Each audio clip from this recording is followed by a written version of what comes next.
Davíð Arnar, Dabbi Kóngur, öðru nafni, til lukku með þennan leik. Hver eru fyrstu viðbrögð? Bara virkilega sætur sigur hérna heimavelli. Við vorum að berjast vel og sækja þessa lausu bolta og það skilur bara leiðin í kvöld, þessi 10 stig.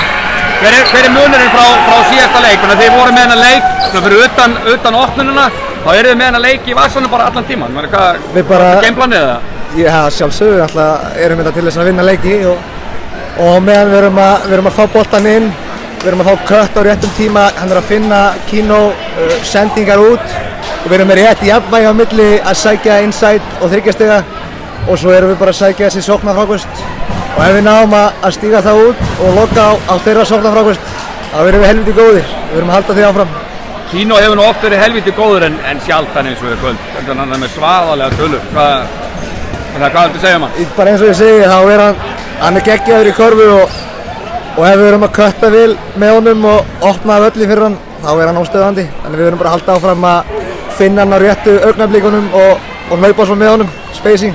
Þannig að ævintýri ykkar Þórsara heldur áfram, þetta er búið að vera skemmtilegt vor hjá okkur.